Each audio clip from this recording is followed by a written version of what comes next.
देवा जय गुरुदेव।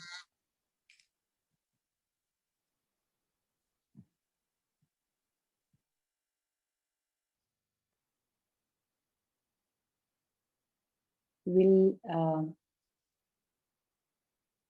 look at our last week's story for a while, then we can have some more bhajans. So it was a very interesting story shared by हेमलेखा। अंत में क्या कहा हेमलेखा ने कि मेरी सहेली जब थक गई, ये सारी दुनिया की चीजें भूग भूग के, जब मनुष्य के मन और बुद्धि में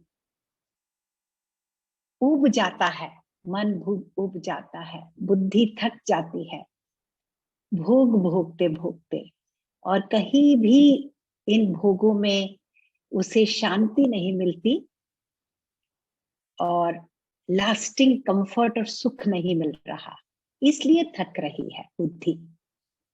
जिसको तृप्ति हो जाती है उसके लिए कोई थकावट नहीं, कोई उबना नहीं होता। इसीलिए कहते हैं ना, जब प्रेम सच्चा होता है तो भगवान का नाम लेते लेते, एक ही नाम बार बार लेते हैं, मन नहीं उबता। पर जहां प्रेम नहीं हो तो कहेंगे ये क्या है, बैठे रहो बस, राम राम राम, क्या मिल रहा है। लेकिन प्रेमी से पूछो, एक भक्त से पूछो कि इस 2.5 अक्षरों में वो क्या पा जाता है। तो बुद्धि जब थक जाती है तब बुद्धि, हेमलेखा ने क्या कहा, तब मेरी वो सखी एकांत में मुझसे आके मिली, जीवात्मा। तब आत्मा की ओर झांकती है बुद्धि, तलाशती है सच को, और मेरे कहने पर मैंने उसे एक और पति दिला दिया। क्या दिलाया मैंने? विवेक दिलाया। विवेक में क्या हुआ, बुद्धि को समझ आया मेरा भला किसमें है, सच क्या है, और जीवन में सच पकड़ूंगी तो ही शांति मिलेगी। पूरा मन पूरा कब होगा, जब सत्य की राह पे चलूंगी। तब एकांतवास में विवेक रूपी पति को पाकर मेरी सहेली मेरी मां से जा मिली। बुद्धि ने किसका साक्षात्कार कर लिया? चैतन्य का, पराचिति का, हमारे चिन्मय स्वरूप का। आत्मा भी उसी का ही एक रूप है, उस चिन्मय तत्व का। जब वहां साक्षात्कार हो गया तब मेरी सहेली आनंद में रहने लगी। तब उसे पूरी तरह से तृप्ति, शांति, आनंद मिला। तो ये थी कहानी। अच्छी थी ना कहानी ये? Ashima ji, I am not getting the gallery view, I am trying, what is the reason? I think that's your setting only. I'm not sure. Yeah, let me see. Rina? Yeah, now I can, now it's better. So अच्छा, बार बार हो रहा है, चलो कोई बात नहीं। तो फिर ये कहानी के पीछे क्या बताना चाह रहे हैं? यही बताना चाह रहे हैं कि जीवन में प्रज्ञा, प्रज्ञा मतलब ऐसा ज्ञान जिसको पाने के बाद कुछ और जरूरत नहीं किसी भी चीज की, जहां अंत है, हम अनंत में जा सकते हैं जिस ज्ञान के पाने से। तो उस ज्ञान को कैसे पा सकते हैं? तो हेमलेखा ने यही समझाने की कोशिश की है कि ऐसी क्रांति मनुष्य के मन में समाधि से आ सकती है। और समाधि के 3 साधन हैं, 3 साधन भी बताए। ये बहुत वैल्यूएबल है। कि अपने ही विषयों के प्रति जो मन में आसक्ति होती है, जो मन विषयों की तरफ भाग रहा है, उस मन के प्रति अनासक्त हो जाए। उन सब विषयों में जो मन फंसा हुआ है, विषय भोगों के प्रति थोड़ी अनासक्ति का भाव, इसका साधन करना। और जब हम उस साधन में कदम रखते हैं, तब क्या होता है, उनके संस्कार बनने बंद हो जाते हैं। और फिर भी वृत्तियां रहती हैं, पुरानी टेंडेंसी ऊपर आती ही हैं। हम कहते हैं हमने इतने दिन से हम ये कर रहे हैं, मेडिटेशन कर रहे हैं, फिर भी हमें कभी कभी गुस्सा आता है, फिर भी कभी कभी मन में दुख आता है, भय आता है, जेलसी आती है। तो यही बोला कि ये वृत्तियां हैं।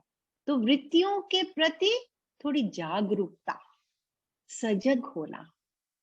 और जब हम उनके प्रति सजग हो जाते हैं, तो ये वृत्तियां अपने आप डिसॉल्व होने लगती हैं।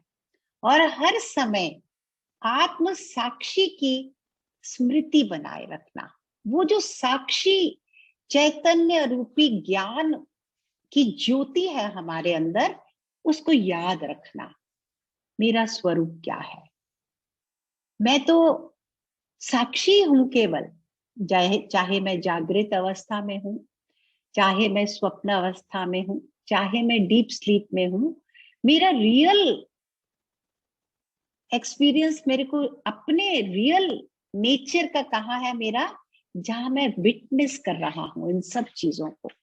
तो बस जैसे ही इस विटनेसिंग माइंड की, इस विटनेसिंग एनर्जी के प्रति हम कनेक्ट हो जाते हैं, उसको याद रखने लगते हैं, तो कहते हैं अपनी ही आत्मा के प्रति हमारे जो द्वार बंद थे वो अब खुल जाते हैं। और ऐसे ही जीवन में हमें प्रज्ञा मिल सकती है। हर एक को, हर प्राणी को प्रभु ने ये आशीर्वाद देकर ही बनाया है कि आत्मा के प्रति हम जाग सकते हैं, आत्मा में विश्राम कर सकते हैं, उसके सानिध्य में रहकर ही जीवन को जिया जा सकता है। नहीं तो मनुष्य कैसे जीवन जी रहा है? अपने मन के सहारे से ही जी रहा है, जिस मन में बहुत सारी डिजायर्स है। कुछ डिजायर्स हमने देखा कैसे कि मन ने किससे शादी कर ली बाद में? महाशना से। पहले कल्पना से शादी की, चपला से, और फिर महाशना से उसका विवाह हुआ। महाशना में क्या है?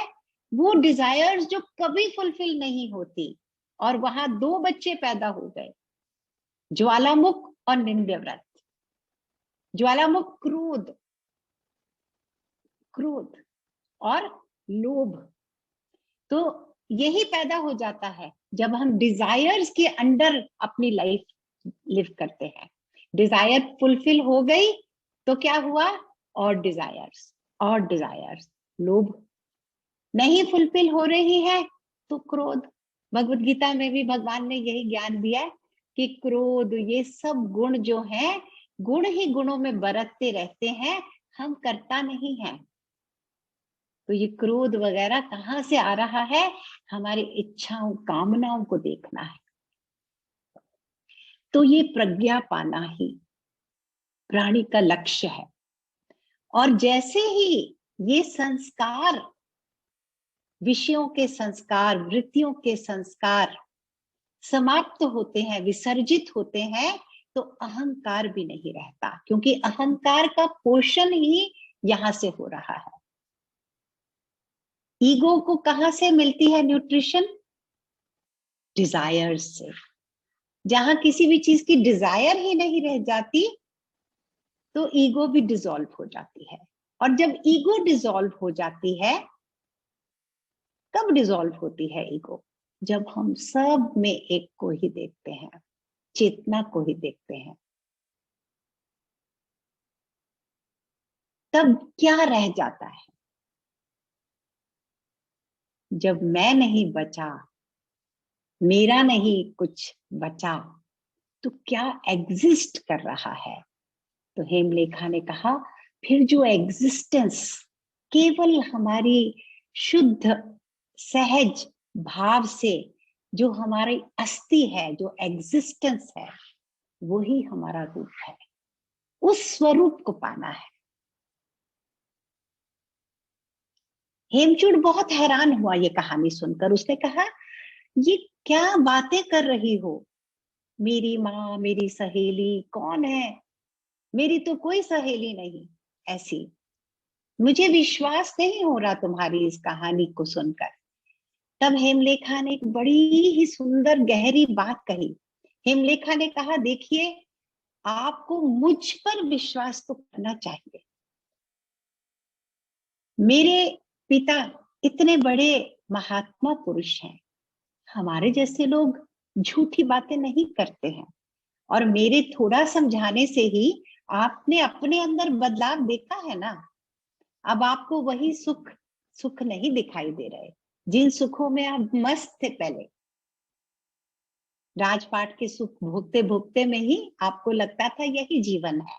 लेकिन मेरे साथ थोड़ी देर बात हुई, तब आपको ये सुख अब सुख क्यों नहीं लग रहा है? आप अपने जीवन में झांकिए।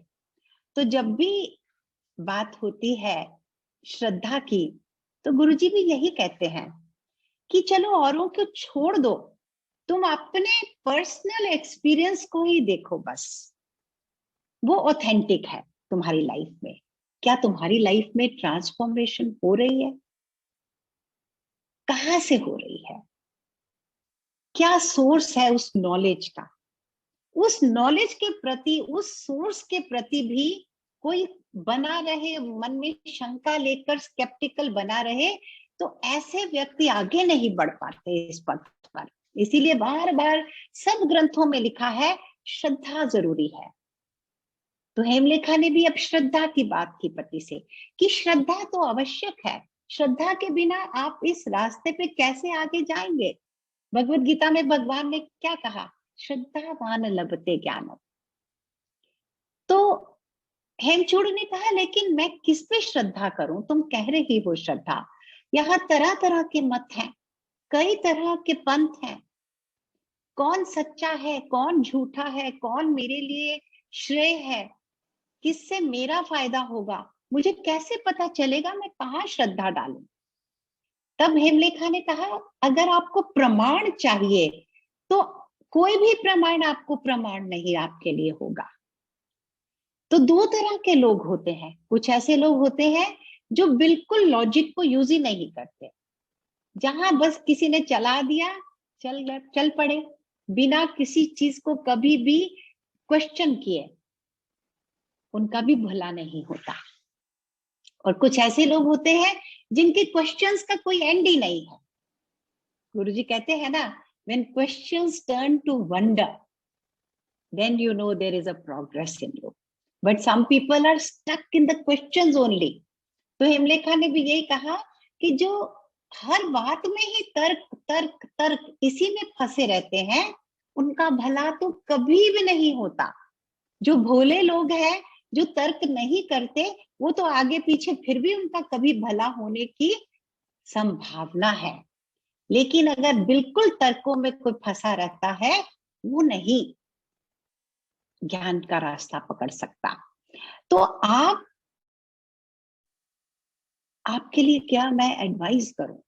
तो ये बड़ी अच्छी एडवाइस हेमलेखा दे रही है। हम सबके लिए बहुत अच्छी एडवाइस है। उन्होंने कहा कि जो ज्ञानी लोग हैं, संत महात्मा लोग हैं, जो हमारे शास्त्र हैं, वहां जो भी कहा गया है वो उसको उसके ऊपर अंधविश्वास नहीं करना, वो परतंत्रता हो जाती है। आप उन बातों को लेकर अपने जीवन में उतारना शुरू करें, पुरुषार्थ करें। क्योंकि ये जो ज्ञानी पुरुष हैं, ऋषि शब्द को देखिए अगर हम, तो ऋषि होता है जिसने सत्य को देख लिया है, वो ऋषि होता है। तो उन्होंने पहले अनुभव किया है सत्य को, पहले उन्होंने सत्य को जाना है, फिर माना है। अनुभव पहले हुआ है और उस अनुभव पे उन्होंने श्रद्धा की है।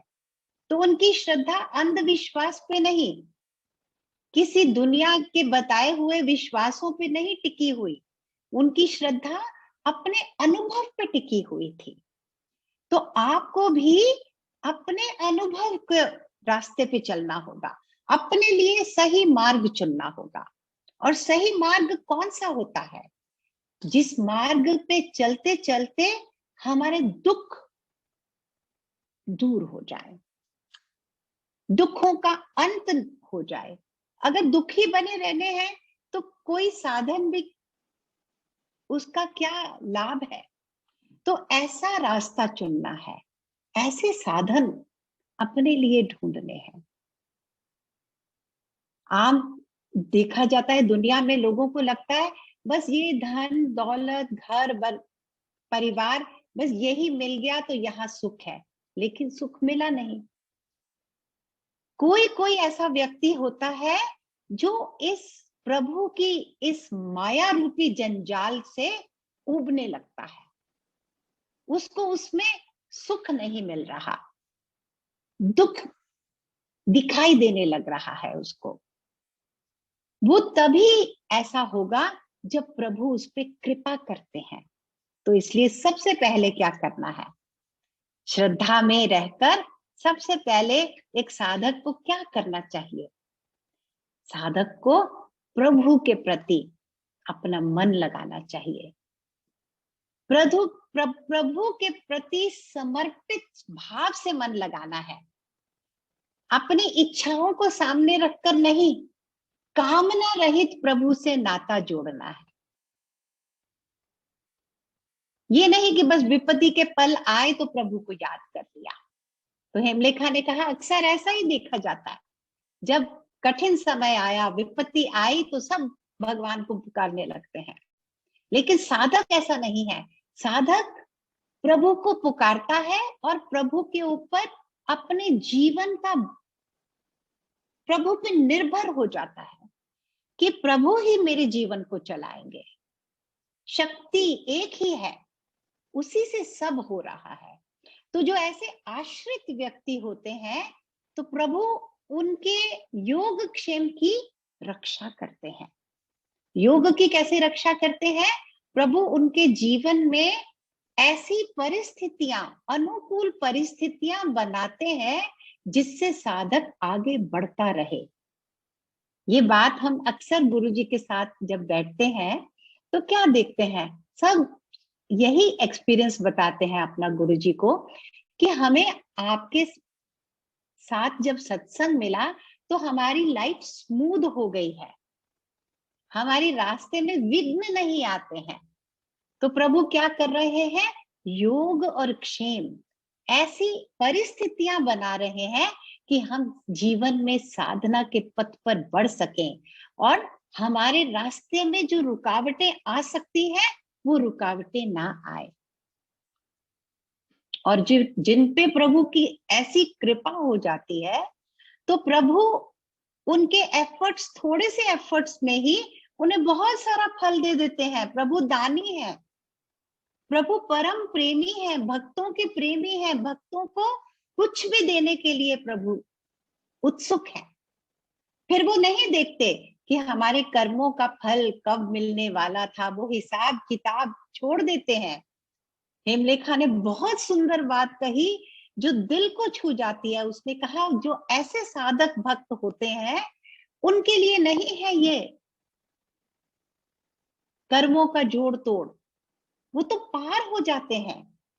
और फिर एक बहुत सुंदर हमारे शास्त्रों की कथा के बारे में कहा कि जैसे मार्कंडेय ऋषि को श्राप मिला था, ऐसा जीवन था उनका कि 16 बरस की आयु में ही समाप्त हो जाएगा, लेकिन शिव भक्ति करते करते वो अपने सब कर्मों के बंधन से मुक्त होकर चिरंजीवी हो गए थे। तो भगवान भक्त को कुछ भी दे सकते हैं। अपनी भगवान तो अपनी मर्यादा से परे हैं, वो सर्वशक्तिमान है। और जो भाग्य में लिखा ही है, ये मैं मानती हूं कि नियति तो होके रहती है, लेकिन जो साधक लोग होते हैं उनके लिए नियति की जो मंद हो जाती है, नियति उन्हें काट नहीं सकती।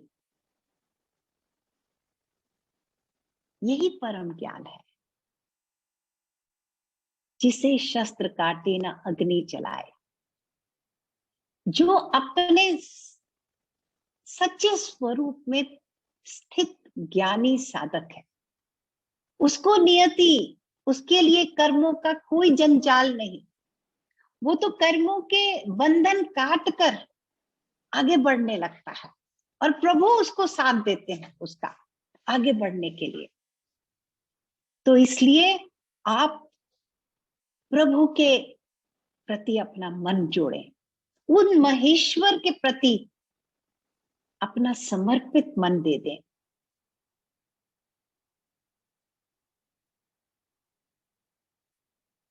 तब हेमचूड़ ने कहा, लेकिन वो परमेश्वर कहाँ है, कैसे हैं, उनका रूप आकार कैसा है, मुझे इसके बारे में बताइए। तब हेमलेखा ने कहा, ये शब्दों के बस में नहीं कि बता दूं प्रभु कैसे हैं, उनका आकार कैसा है। प्रभु वो है जो कभी हमसे अलग नहीं हो सकता। प्रभु परमेश्वर वो तत्व है जो हमसे कभी छीना नहीं जा सकता। हमारे अंदर, हमारे बाहर, हमारे चारों ओर वो तो विराजमान ही है। बस जैसे ही मन से ये संसार रूपी प्रपंच उठ जाएगा, तब प्रभु का ही तो वास दिखाई देगा, तब प्रभु का ही साक्षात्कार होगा। और उनका रूप क्या है? पराचिति रूप, त्रिपुरा, देवी त्रिपुरा ही प्रभु का वो चिति रूप है।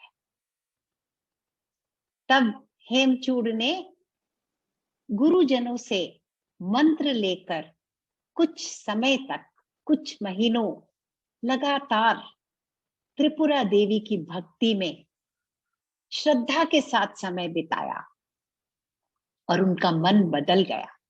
विषयों से पूरी तरह से मन ऊपर उठ गया और मन में विचार जागा कि ये संसार आता कहां से है, हम कहां से आ गए, जीवात्मा क्या है। बड़े बड़े ऐसे सुंदर प्रश्न उनके मन में जागे। फिर से एक बार हेमलेखा के साथ उनकी बातचीत हुई। उस बातचीत को हम अगले हफ्ते देखेंगे। आज इतना ही। हम सब अच्छा है ना? कितना डीप है,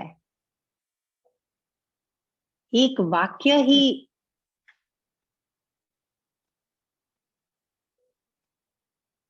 उसमें सब है। गहरा है, बहुत गहरा है ये ज्ञान। एक एक स्टेप बताया है, इसीलिए तंत्र कहा गया है। परफेक्टेड नॉलेज है ये, बहुत लिमिटेड वर्ड्स में बताई गई नॉलेज है। Experience, realm of experience is what matters.